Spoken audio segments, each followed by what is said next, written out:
అందరికీ నమస్కారాలు.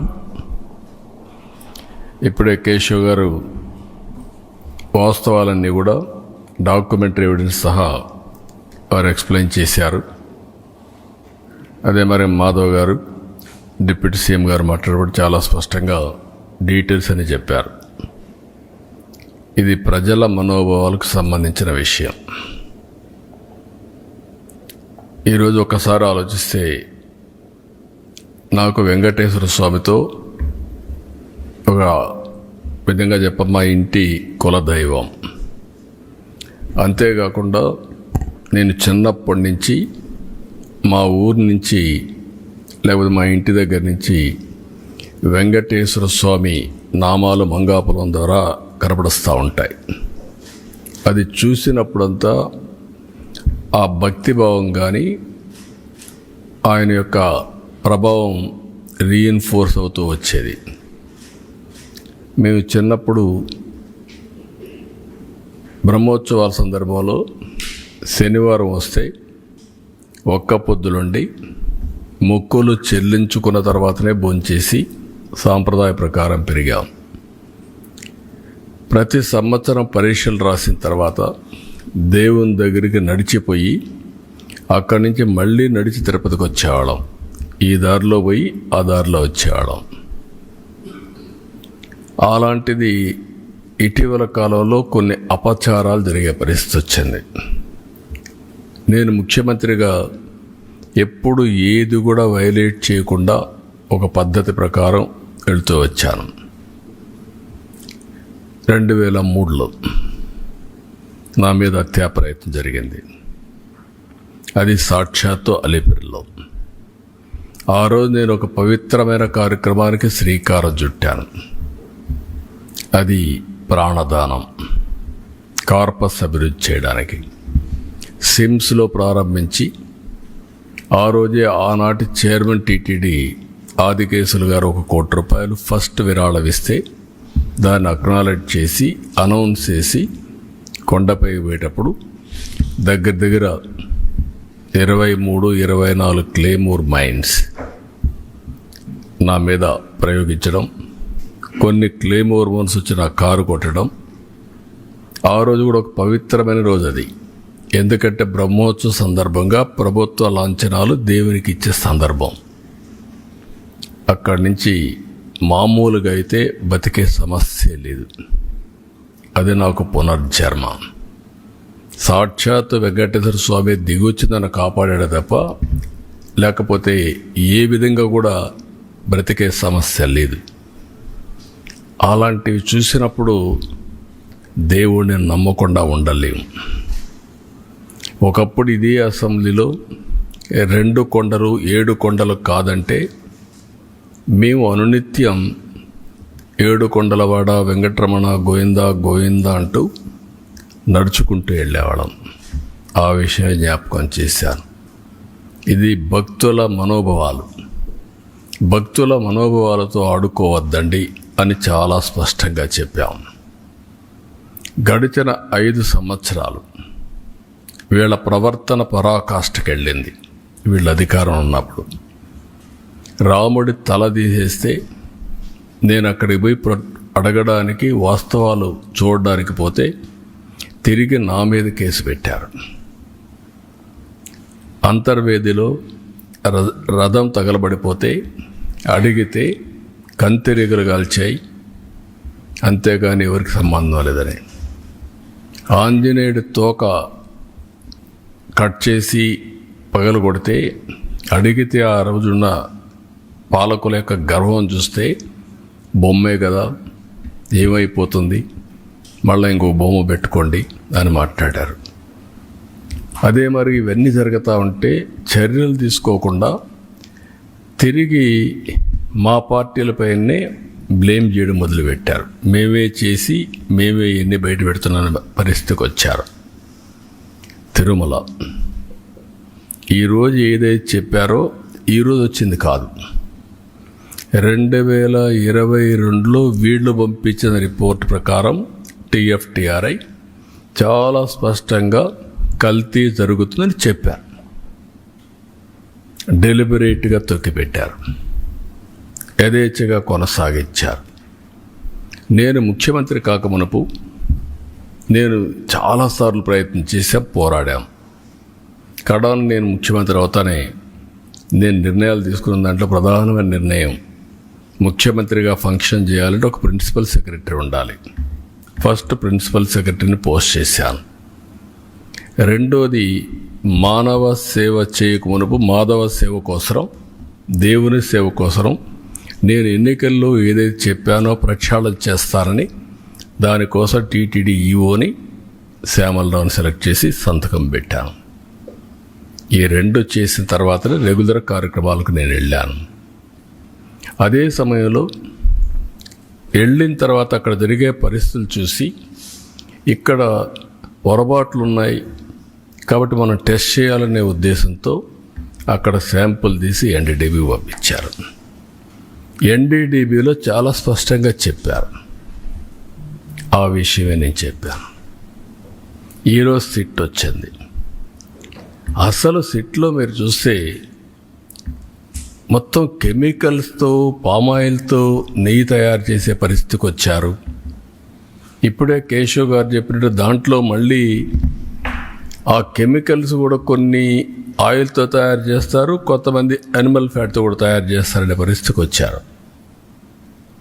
అంటే దేవుడు అంటే లెక్కలెత్తనం, డెలిబరేట్గా అపవిత్రం చేయడానికి మీకు విశ్వాసం లేకపోవచ్చు. విశ్వాసం లేకపోతే ఆ జోలుకు రావద్దండి. విశ్వాసం ఉండే భక్తుల మనోభావాలు దెబ్బతీయడానికి, లేకపోతే దేవుని యొక్క పవిత్రత దెబ్బతీయడం, ఇది చాలా దుర్మార్గం. ఇది మామూలు కాదు, ఇది మహాపాపం. నేను చాలా స్పష్టంగా చెప్తున్నా. ఇంతవరకు చరిత్రలో వెంకటేశ్వర స్వామి జోలికి ఎవ్వరూ రాలేదు. మీరు ఇంకా చరిత్ర డీప్గా వెళ్తే బ్రిటిష్ వాళ్ళు కూడా వెంకటేశ్వర స్వామి జోలికి రాకుండా మిగిలిన దేవాలయాలు ఇచ్చేసినా ఇక్కడికి వచ్చినప్పుడు మాత్రం వాళ్ళు ఇంకా ఇంప్రూవ్ చేశారు. రికార్డ్స్ కానీ, పద్ధతులు కానీ, సాంప్రదాయాలను కానీ ఇంప్రూవ్ చేశారు. That is the power of God. అలాంటి దేవుడి దగ్గర మీరు చేసిన అపచారం చూస్తే దుర్మార్గమైన అపచారం. ఈరోజు మళ్ళీ నిన్న మొన్న మీరు మాట్లాడుతూ ఉంటే చూస్తే ఎంత దుర్మార్గంగా మాట్లాడుతున్నారంటే, నేను అపాలజీ చెప్పాలి, మేము చెప్పాలి. రెండోది, బూతులు తిడితే కూడా భరించాలి. అంటే మీకు రాజ్యాంగం పైన గౌరవం లేదు. ముఖ్యమంత్రి కానీ, డిప్యూటీ సీఎం కానీ, ప్రభుత్వ అధినేతలు అంటే లెక్కలేతనం. ఎక్కడికక్కడ మీ ఇష్టానుసారంగా రౌడీజం చేయాలి. రౌడీజం చేసి మీరు అనుకునిందే వాస్తవం అని ప్రజలు మెప్పించాలి అంటే అంత నిస్సహాయం మేమందరం. అందుకే నేను అందరికీ పిలిపిస్తున్నా. ఇది చూసిన తర్వాత ఎక్కడ కూడా సిబిఐ రిపోర్ట్లో ఇది కల్తీ లేదని ఎక్కడా చెప్పలేదు. నేను అతని స్పీచ్ చూస్తే ఏమనాలో నాకు తెలియదు. కరుడు కట్టిన నేరస్తులు ఏ విధంగా అసత్యాన్ని నమ్మించడానికి ప్రయత్నం చేస్తారో అదే చేస్తున్నారు. నేను ఆంధ్రప్రదేశ్లో ఉండే భక్తులందరినీ ఒక సామాన్య భక్తుడుగా అపీల్ చేస్తున్నాను. రిపోర్ట్స్ అన్నీ మీ రోజుల్లో ఉంటాయి. దేవుని యొక్క పవిత్రత మనం కాపాడుకోవడం మనందరి బాధ్యత. ఫండమెంటల్గా ప్రతి ఒక్కరు, విశ్వాసం ఉండే ప్రతి ఒక్కరు దేవుణ్ణి దర్శనం చేసుకోవడమే కాదు, దేవునికి అపచారం జరిగినప్పుడు, అపవిత్రం జరిగినప్పుడు ఎవరైనా సరే ముక్త కంఠంతో ఖండించాల్సిన బాధ్యత మనపైన ఉంది. తిరిగి ఇలాంటి చేయాలంటే ఎవరైనా భయపడే పరిస్థితి రావాలి. ఈరోజు అందుకనే మేము ముగ్గురం కూర్చున్నాం. ఇది ఇంతటితో వదిలిపెట్టే సమస్య లేదు. ఏదైతే అపవిత్రత జరిగిందో భగవంతుడే మాకు ఈ సంకల్పాన్ని ఇచ్చాడు. భగవంతుడు కూడా ఒక్కొక్కసారి ఆయనకు నచ్చిన విధానం ద్వారా, వ్యక్తుల ద్వారా ప్రజల్ని సమాయత్తం చేస్తారు. అందుకే మాకు ఈ బాధ్యత అప్పచెప్పారు. ఇది దేవుని కార్యక్రమం కింద తీసుకుంటున్నాం, పవిత్రమైన కార్యక్రమం తీసుకుంటున్నాం. ఆ రోజు నాకు ప్రాణభిక్ష పెట్టా అంటే ఆయనే పెట్టాడు. నిన్న ఇన్ని కోట్ల మంది భక్తులు ప్రాణాలు పోగొట్టకుండా కాపాడుకున్నారంటే కెమికల్స్ కలిపినటువంటి ప్రసాదం లడ్డూకు ఒక ప్రసక్తి ఉంది. వెంకటేశ్వర స్వామి ప్రసాదం ఎన్నో దేవాలయాల్లో ఎంతోమంది కూడా ప్రయత్నం చేశారు దీన్ని రిప్లికేట్ చేయాలని, ఎవ్వరూ చేయలేకపోయారు. అది వెంకటేశ్వర స్వామికి ఉండే ప్రత్యేకత. అది ఒక్క తిరుమలలో తయారు చేసిన లడ్డు ప్రసాదాలు అక్కడికే పరిమితం తప్ప ఎవ్వరు కూడా రిప్లికేట్ చేయలేరు. ఒకవేళ రెసిపీ తీసుకపోవచ్చు కానీ అందులో వచ్చే ఇది మాత్రం ఆ టేస్ట్ కానీ ఆ పవిత్రత కానీ ఎక్కడ రావు. ఈ విషయం గుర్తుపెట్టుకోవాల్సిన అవసరం ఉంది. కానీ ఈ 5 ఏళ్లలో మీరు చూస్తే లడ్డు తినాలంటే భక్తులు భయపడ్డారు. తిరుమలకు రావాలంటే భక్తులు సందేహించే పరిస్థితికి వచ్చారు. లేదు, అక్కడికి పోతే ఈ అపవిత్రత మేము భరించలేము, ఇవన్నీ చూస్తే మానసికంగా మేము ఏమాత్రం కూడా ఉపేక్షించలేము అనే పరిస్థితికి వచ్చారంటే ఎంత అపవిత్రత జరిగిందో మీరు ఒక్కసారి గుర్తుపెట్టుకోవాల్సిన అవసరం ఉంది. ఇన్ని కార్యక్రమాలు చేసి మళ్ళీ ఈరోజు ఎదురు దాడి చేసే పరిస్థితికి వస్తున్నారు. అంటే దీన్ని కూడా డైవర్ట్ చేయడానికి ఎప్పుడు కూడా నేరస్తులు చేసే పరిస్థితి ఏంటంటే ఒక ఇష్యూ వస్తుంది, దాన్ని డైవర్ట్ చేయాలి, దాన్ని డైవర్ట్ చేయడం, లేకపోతే ఏదో ఒక విధంగా దాన్ని స్తంభింపజేయడం. ఇది ఒక పద్ధతి ప్రకారం పెట్టుకొని చేస్తున్నారు. ఇది మంచి పద్ధతి కాదు. మళ్ళీ అప్పీల్ చేస్తున్నా రాష్ట్రంలో ఉండే ప్రజలందరినీ, మేము ఒక సాధారణ భక్తులుగా ప్రతి ఒక్కరికి తెలియజేసే బాధ్యత మాది. బాధ్యతలో ఉండే ప్రభుత్వంగా ఇలాంటి తిరిగి జరగకుండా పవిత్రతను కాపాడడానికి ఏ చర్యలు తీసుకోవాలని అన్ని చర్యలు తీసుకున్నాం, ఇంకా తీసుకుంటాం. అదే మరి దోషులను కూడా అన్ని విధాలా శిక్షించడానికి అన్ని చర్యలు తీసుకొని ముందుకు పోతాం. ఇది బ్రీఫ్గా.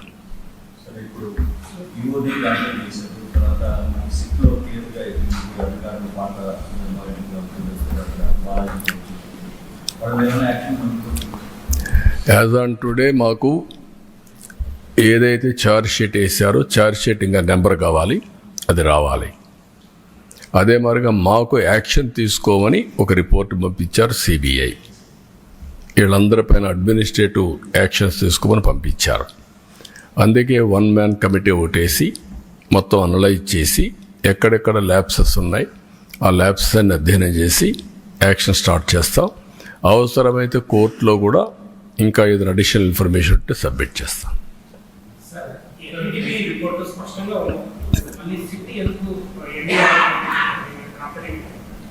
ఏది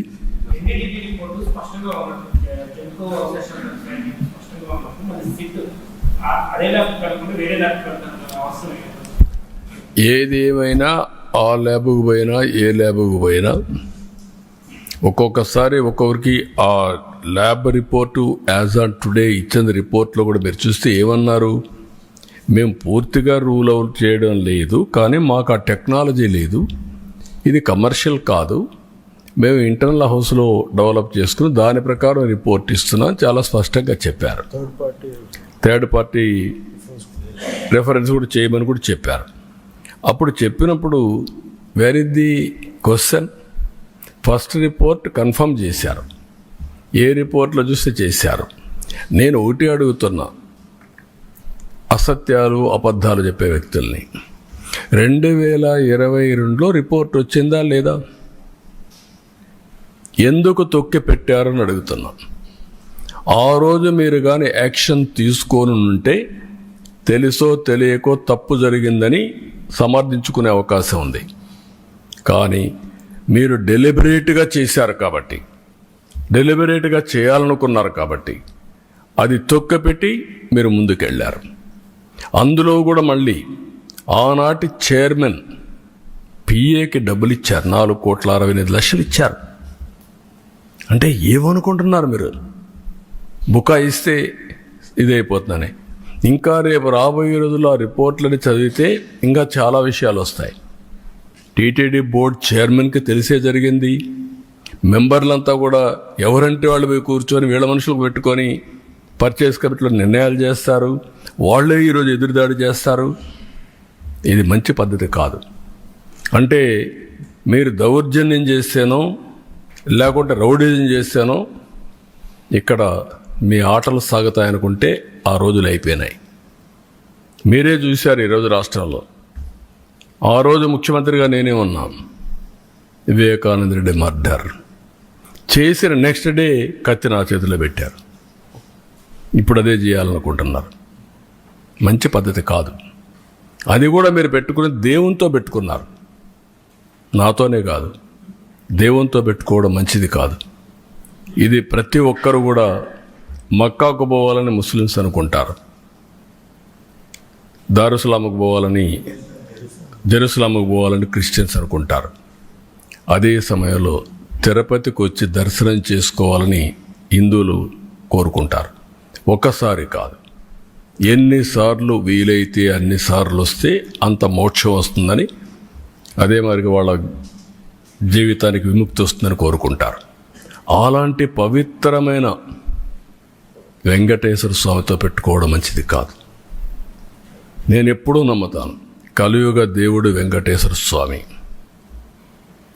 ప్రజల్ని కాపాడేది వెంకటేశ్వర స్వామి. మనకి ఏ సమస్యలున్నా మనం ఆయన మొక్కుకొని ఆయన మీద భారం వేసి పనిచేస్తాం. అది మన యొక్క సంస్కృతి సాంప్రదాయాల్లో ఒక భాగం. మనందరికి కూడా ఆ పవిత్రమైన దేవుడి మీద నమ్మకం. ఇప్పుడు జరిగింది నమ్మకం విశ్వాసం పైన దాడి, వెంకటేశ్వర స్వామి పైన దాడి. అది మంచిది కాదు.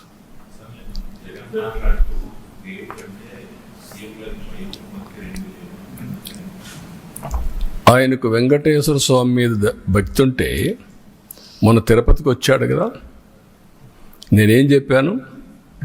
మీరు డిక్లరేషన్ పైన సంతకం పెట్టండి. అది వెంకటేశ్వర స్వామి టీటీడీ సాంప్రదాయాలు. అబ్దుల్ కలాం పెట్టాడు కదా, పెట్టి దర్శనం చేసుకున్నాడు కదా, ఆయనకు నమ్మకం ఉంది కదా, నువ్వు ఎందుకు పెట్టలా? ఎందుకు రాలా? Can you answer this? అంటే నువ్వు ఒక మతస్థుడు కావచ్చు, తప్పులేదు. వెంకటేశ్వర స్వామి దగ్గరికి రావడానికి ఎవరైనా సరే అన్య మతస్థులు నమ్మకం ఉందని సంతకం పెట్టాలి, డిక్లరేషన్ ఇవ్వాలి. నేను దర్శనం చేసుకోవచ్చు. ఎందుకు రాలేదు? అంటే ఇప్పటి వరకు నువ్వు చేసిందంతా ఇవే కదా. వెంకటేశ్వర స్వామి నాకు ప్రాణభిక్ష పెడితే నాకు నమ్మకం లేదు, నువ్వు మాట్లాడతావా? అంటే ఏంటి? ఎక్కడికి పోతున్నారు మీరు? ఒక హద్దు, ఒక లిమిటేషన్స్ ఉంటాయి. బియాండ్ లిమిటేషన్స్ ఏం చెప్పినా ప్రజలు నమ్ముతారు, ఏం చేసినా నా ఇష్టం, అది కుదరదు. ఆ విషయం వీళ్ళు గుర్తుపెట్టుకోవాలి. అంటే దేవుని పవిత్రత కూడా కాపాడలేని అసమర్థులం కాదు మేము. నేను I'm very clear in this. నీ ఇష్ట ప్రకారం మీరు దాడి చేస్తే ఇక్కడ కూర్చొని ఓకే పర్వాలేదు, లేదంటే భయపడి పారిపోయేదానికి సిద్ధంగా లేదు. ఆ మాట చెప్తాను.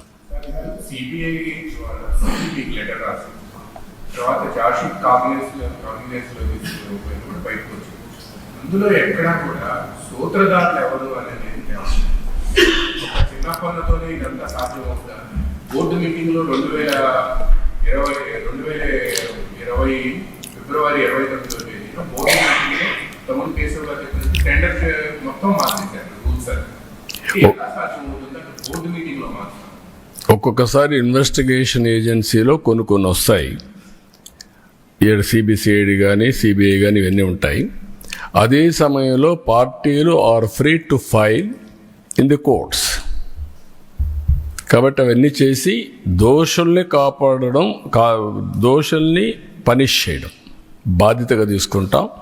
ఉండే అన్నీ కూడా ఏ మార్గాలు ఉన్నాయో అన్ని మార్గాల ద్వారా, అన్నింటికంటే అండి మీరు గుర్తుపెట్టుకోవాల్సింది, ప్రజల మనోభావాలతో ఆడుకున్న వ్యక్తుల్ని, దేవుని పవిత్రతని దెబ్బతీయాలనుకున్న వ్యక్తుల్ని ఉపేక్షించే సమస్య లేదు. ఏమేమి పాసిబిలిటీస్ ఉన్నాయో అన్ని విధాలా చేసి నేను ఒక మాట చెప్పాను. ముందు మాధవ సేవ, తర్వాత మానవ సేవ. దేవుడే లేకపోతే సేవ ఏం చేస్తాం? నమ్ముకునేది మన అందరం డెస్టినీ, దేవుడు. ఆ దేవుడిని ఏ మంచి జరిగినా చెడు జరిగినా దేవుణ్ణి ప్రార్థించి ముందుకు పోతాం. అలాంటి దేవుడికే ఇది లేకపోయినప్పుడు కానీ మనం ఏం చేసినా కూడా ఫలితాలు రావనేది నా నమ్మకం. ప్రపంచంలోనే రెండవ ఆధ్యాత్మిక కేంద్రంగా తిరుమలకు ప్రత్యేక గుర్తింపు ఉంది. అలాగే దేశంలోనే అత్యధిక ఆదాయం వచ్చినటువంటి ఆలయంగా కూడా గుర్తింపు ప్రపంచంలోనే సో ఇప్పుడున్నటువంటి పరిస్థితుల్లో వీటికి సంబంధించి 250 కోట్ల రూపాయల వరకు కూడా ఖర్చు చేస్తానంటున్నారు. కానీ తిరుమల తిరుపతి దేవస్థానం ప్రత్యేకంగా ఒక గోశాలను నిర్మించుకుంది. దానిపై మీరు తయారు చేసుకుని ఎందుకు ముందుకు ఈ ఆలోచన ఏమన్నా వచ్చిందా చేస్తుంది? అవి కూడా మేము ఎక్స్ప్లోర్ చేస్తాం. అంటే ఒకటి దేవునికి చేసే సాంప్రదాయాలు ఒక యాంగిల్, ప్రసాదాలు తయారు చేయడానికి మనకు చాలా కావాలి. అది అందుకనే ఇంత మునుపు కూడా ఏం చేశారంటే పవిత్రంగా ఆవుల నెయ్యి ఎక్కడైతే తయారవుతుందో ఆ డైరీస్ నుంచే తీసుకున్నారు. దాన్ని వైలేట్ చేయడానికి తక్కువ ధరకు కెమికల్స్ మిక్స్ చేస్తే వస్తుంది కాబట్టి ఎవడైనా పర్వాలేదని వీళ్ళ కమిషన్ల కోసం ఈ పని చేశారు. కమిషన్ కూడా నేను డెలిబరేట్గా వెంకటేశ్వర స్వామి యొక్క ప్రతిష్ట దెబ్బతీయడానికి, పవిత్రత దెబ్బతీయడానికి చేసినటువంటి కార్యక్రమం ఇది. ఇక్కడ డబ్బులు గిబ్బులు అక్కడ కాకపోతే వదిలి కొడతారు, అది వేరే విషయం. కానీ పవిత్రత దెబ్బతీయడం చాలా ప్రమాదం. That is where all of us has to understand. ఏ సిటీ మీద? సిటీ మీద ఎట్లా? ఎందుకు సిటీ మీద కమిటీ ఏంటి? Sit is not the responsibility of the sit to go for a competent lab but test the sample, because entire controversy is involving on animal. And the NDRI said that they don't have. నేనేమంటానంటే Animal fat yes అది extreme. పవిత్రత దెబ్బతీసే విధంగా chemical గీతో తయారు చేసి ఇస్తారా దేవుడికి? మాట్లాడరు దాని గురించి. ఓకే, నువ్వు సిబిఐ చెప్పింది అంటున్నారు కదా, సిబిఐ చెప్పింది కదా కెమికల్స్ మిక్స్ అయినాయని, కల్తీ అని చెప్పారు కదా, పామాయిల్ అని చెప్పారు కదా, నెయ్యి లేదని చెప్పారు కదా. ఎందుకు మాట్లాడు? మహాపాపం కదా ఇది. ఆ మహాపాపాన్ని గురించి క్షమాపణ చెప్పక్కర్లేదు దేవుడికి? తప్పుకు చెంపలేసుకోవాల్సిన పని లేదా? మీరు 7 కొండలు 2 కొండలు అంటే కాదు, ఇది తప్పు అని చెప్పిన తర్వాత నేను దేవునికి మొక్కున్నాను, నేను వచ్చి మొక్కు తీర్చుకుంటానని చెప్పి తిరుపతి నుంచి పాదయాత్ర చేసి 7 కొండలు ఎక్కి దర్శనం చేసుకొని క్షమించమని దేవుని కోరుకున్నాం. మీరు చేసిన తప్పుకు నేను క్షమాపణ కోరుకున్నా. ఇప్పుడు ఎందుకు పోవరు? మీరు ఏమనుకుంటున్నారు? మీరు అంటే నిస్సహాయుడా వెంకటేశ్వర స్వామి? మనకు నమ్మకాలు లేవా? ఆ నమ్మకాన్ని వమ్ము చేయడానికి కానీ నమ్మకాన్ని దెబ్బతీయడానికి మీరు ఎవరండి? హూ ఆర్ యూ అని అడుగుతున్నా నేను. ఎదురుదాడి చేస్తారా మీరు? ఎవడిచ్చాడు ఈ ధైర్యం? నేను ఒక మాట చెప్పాను, మత సామరస్యాన్ని కాపాడుతాం, అదే మరి హిందూ మతం యొక్క పవిత్రతను కాపాడుతాం. టీటీడీలో కూడా అన్ని మతస్థులు ఉండడానికి వీల్లేదని చెప్పాను నేను. I'm very clear. అందుకే నేను ఆ దేవునితో ఉండే అటాచ్మెంట్తో మీరు చూస్తే ఎన్టీఆర్ అన్నదానం పెడితే నేను ప్రాణదానం పెట్టాను. శ్రీవారి సేవకులు తీసుకొచ్చాం ఎక్కడికక్కడ దీన్ని ప్రమోట్ చేయడానికి. దేవాలయాల నిర్మాణానికి ఇంపార్టెన్స్ ఇచ్చాం. 5,000 దేవాలయాలు కడుతున్నాం. అన్ని క్యాపిటల్స్లో వెంకటేశ్వర స్వామి దేవాలయం కడతాం. ప్రపంచంలో హిందూస్ ఎక్కడుంటే అక్కడ దేవాలయం కడతాం. దేనికోసరం? ఒక భక్తుడిగా నాకు ఈ అవకాశాన్ని ఇచ్చినటువంటి వెంకటేశ్వర స్వామికి సేవ చేయడానికి. ఈ విషయం గుర్తుపెట్టుకోవాలి మీరు. అంతేగాని నా ఇష్ట ప్రకారం చేస్తాను, ఏమైనా చేస్తానంటూ కుదరదు. ఇవన్నీ నేను అడుగుతున్నా, ఇక్కడవన్నీ మీరేం కాపాడతారు చెప్పండి? ఇక్కడుండే మీడియా పవిత్రత కాపాడరా మీరు? ఎందుకు పూజ రూమ్లో పూజ చేస్తున్నారు మీరు? I'm asking. That is where every person in the state, in the country, first of all దేవుని యొక్క పవిత్రత కాపాడగలిగితే దానికి మనం ప్రయత్నం చేస్తే అదే నిజమైనటువంటి మాధవ సేవ.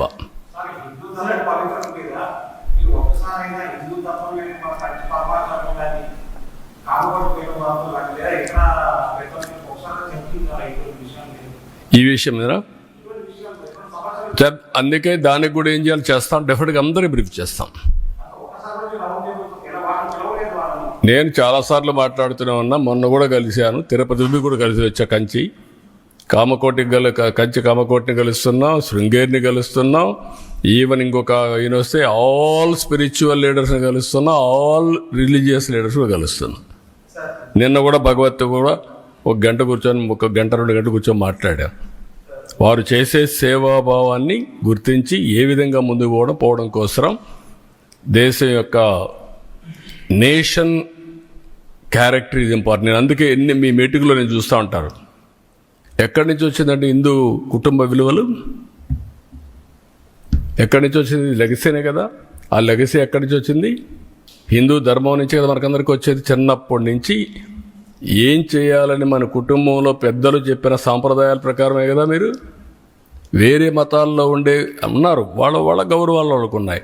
మనం ఎందుకు చిన్నప్పుడు అనుకుంటాం పెళ్ళి అవుతానే? స్వర్గంలో జరిగింది పెళ్ళి, విడాకులు ఇవ్వడం కరెక్ట్ కాదు. అది హిందూ ధర్మం కాదా? కలిసి ఉండాలి భార్య భర్త పిల్లలు. ఇది హిందూ ధర్మం కాదా? ఈ విలువలు ఎక్కడున్నాయి? ఈ సెక్యూరిటీ ఎక్కడుంది? ఫ్యామిలీ సెక్యూరిటీ ఇవన్నీ. That is where we derived. We are fortunate.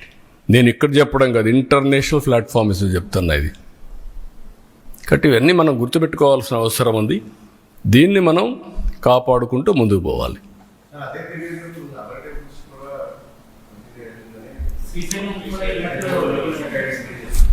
నేనేమంటానంటే డెలిబరేట్గా చేసినప్పుడు ఎక్కడ వీలైతే అక్కడ చేశారు. 10 టెంపుల్స్ ఇక్కడ చేశారు. 219 టెంపుల్స్ పైన దాడి చేశారు. కడాన వీళ్ళు చేసిన పని దేశంలో ఉండే దేవాలయాలు కూడా వీళ్ళ అపవిత్రత అక్కడ కూడా స్ప్రెడ్ చేసే పరిస్థితికి వచ్చారు. ఎందుకు? మేనేజ్మెంట్లో ఉన్నారు, గవర్నమెంట్లో ఉన్నారు. అది డేంజర్. ఓసారి ఎవడో చిన్న ఆఫీసర్ తెలియకుండా చేస్తే వాడిపైన యాక్షన్ తీసుకుంటా. పరకామణి కేసులో సెటిల్మెంట్ చేస్తారా మీరు? ఏంటండి? దేవుని విషయంలో దొంగతనం జరిగిందంటే మీరు సెటిల్మెంట్ చేసి ఇటీవల వస్తే దాన్ని సమర్థిస్తారు. ఏముందండి, అతను తీసుకున్న డబ్బుల కంటే ఎక్కువ ఇచ్చాడంట. అంటే ఏం మాట్లాడతారండి? First of all you don't have any belief. ఇది దొంగతనం జరిగింది, దేవుని సొత్తు దొంగతనం జరిగింది, ఇది తప్పు, ఇది పాపం అనే నమ్మకం మీకు లేదు. నమ్మకం లేదు కాబట్టి మీరు సపోర్ట్ చేస్తున్నారు. అంటే ఏమనుకుంటారు నాకైతే అర్థంగా. అంటే ఏమైనా మేము తిడతాం, ఏమైనా మాట్లాడతాం, జరిగిపోతుంది. నో విలువలు, నో క్యారెక్టర్, ఏదైనా చేస్తా. ఎక్కడికి పోతున్నాం మనం? మేము ఈరోజు మీరు చూస్తున్నారు ఎక్కడ బూతులు మాట్లాడుతున్నామండి మేము. ఇంకా బూతులు ఏంటండి మీరు? అంటే మీరు ఏమనుకుంటున్నారు నాకైతే అర్థం కాలేదు. నీ ఇష్ట ప్రకారం బూతులు అంటే మనకు ఆ బూతులు విన్న తర్వాత నా జీవితంలో ఒకటేసారి నేను కుంగిపోయాను అసెంబ్లీలో. నా జీవితంలో ఎప్పుడు ఏడాలా, కళ్ళ నీళ్ళు రాలా.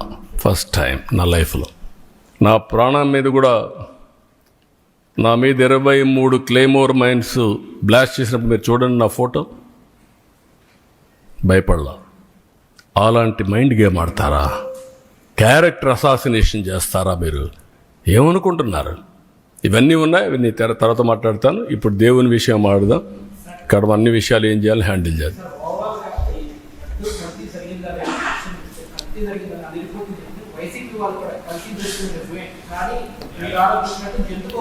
నేను అడిగేది ఏంటంటే ఎక్కడుంది అది అంటున్నా.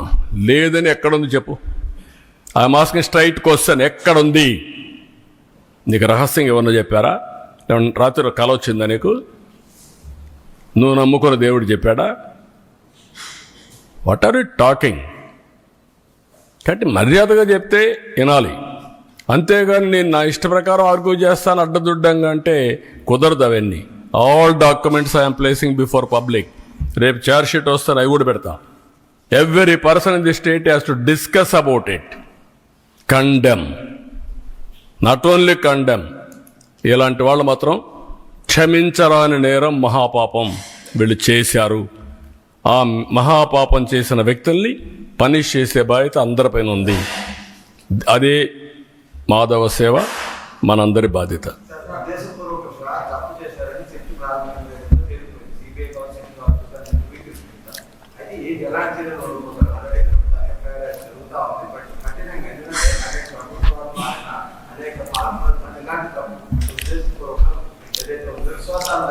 మీరే ఇన్ కోర్స్ ఆఫ్ టైం మీరే చూస్తారు. ఎలాంటి పనిష్మెంట్ దేవుడు ఇస్తాడనేది మేము నిమిత్త మాత్రంలో దేవుడే నడిపిస్తాడు. దేవుణ్ణి దేవుడు కాపాడుకునే శక్తి ఉంది. మీరు నేను నిమిత్త మాత్రమే. మా బాధ్యత మేము చేస్తాం, మీ బాధ్యత మీరు చేయండి. అదే మాధవ సేవ. ఇంట్లో రూములో కూర్చొని పూజ చేస్తే లాభం లేదు.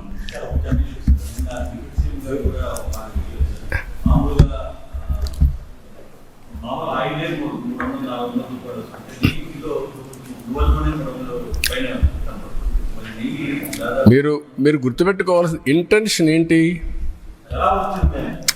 ఎలా వచ్చిందని కాదు. ఇక్కడ మీరందరూ కృత్రిమని ఇవన్నీ మాట్లాడుతున్నారు. అది కాదు. కెమికల్ కూడా చేశారు. దేవుణ్ణి అపవిత్రతం చేయాలి. అది ఒక మిషన్. వెంకటేశ్వర స్వామిని అపవిత్రం చేయాలి. పవర్ ఆఫ్ గాడ్ డ్యామేజ్ తగ్గించాలి. దానికి చేసిన కుట్ర ఇది మహాపాపం. అదే నేను చెప్పేది. ఏదో ఒకసారి తెలియకుండా చేశారు, ఎవడో కింద వాడు చేశాడు పర్లేదు. డెలిబరేట్గా నువ్వు నమ్ముకున్న ఈవో, నువ్వు పంపించిన ఈవో ప్రీవియస్ టర్మ్ చేశాడు, ఈ టర్మ్లో చేశాడు. ఏం చేశాడు? కాదు, డబ్బుల కోసం కక్కుర్తి పడింది కాదు. ఇది డబ్బుల కోసం. దీంట్లో ఒక కుట్ర ఉంది. కుట్ర కోణం దాగి ఉంది. నీ మనుషుల ద్వారా దేవుణ్ణి అపవిత్రం చేయడానికి చేసినటువంటి మహాకుట్ర, మహాపాపం. ఆ విషయం మీరు గుర్తుపెట్టుకోవాలి.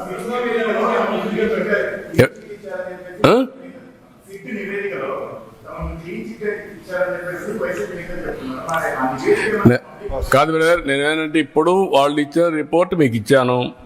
రేపు ఎల్లుండో చార్జ్ షీట్ వస్తుంది. You read. కాదు, ఈ రిపోర్ట్ వరకు పెడుతున్నాం. మన దగ్గర ఉండేది వాళ్ళు పంపించింది పెడుతున్నాం. సిట్ రిపోర్ట్ తొందరలో వస్తుంది. వాళ్ళు నెంబర్ చేయాలి. నెంబర్ చేస్తే కోర్టులు తీసుకొని వస్తుంది. Public document.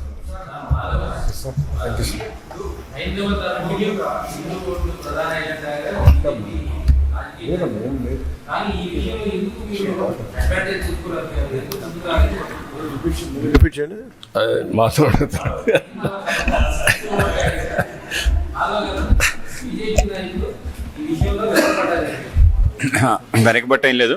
ఎప్పటికప్పుడు ఇష్యూస్ని టేకప్ చేసి ముందుకెళ్తున్నాం. ఇప్పుడు మాధవ్ గారు పార్టీ, మేము మా మంత్రి గారు ఉన్నారు, సత్య గారు, మేమందరం కలిసే ఇవన్నీ వర్కౌట్ చేస్తున్నాం. మొన్న కూడా సత్య గారు వీళ్ళంతా కలిసి ప్రెస్ కాన్ఫరెన్స్ పెట్టారు. ఆల్ ఇష్యూస్లో పోతున్నాం.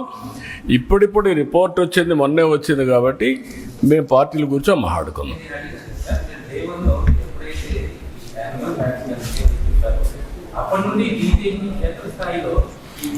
అంటే 3 పార్టీలు మేము అనుకోలేదు కదా. అంతలోకి కోర్టు పోవడం, సిబిఐ రావడం ఇవన్నీ వచ్చాయి కదా. ఎక్కువ మాట్లాడలేం కదా.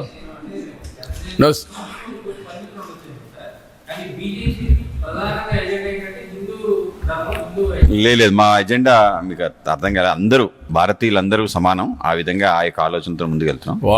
వాళ్ళు కూడా ఆ విధంగా వాళ్ళు చూస్తే బీజేపీ కానీ అందరం కూడా, బీజేపీ కూడా భారతీయులందరం కూడా ఒకటిగానే చూస్తూ ఉంటారు. నేను కూడా మొన్న మాట్లాడినప్పుడు, భగవత్ గారు మాట్లాడినప్పుడు ఒకటే అన్నారు. We are very clear. We have to build national character building. ఏంటి ఇంకొద్దులే నీకు దేవుడి మీద నమ్మకోవాలి కదా నీకు.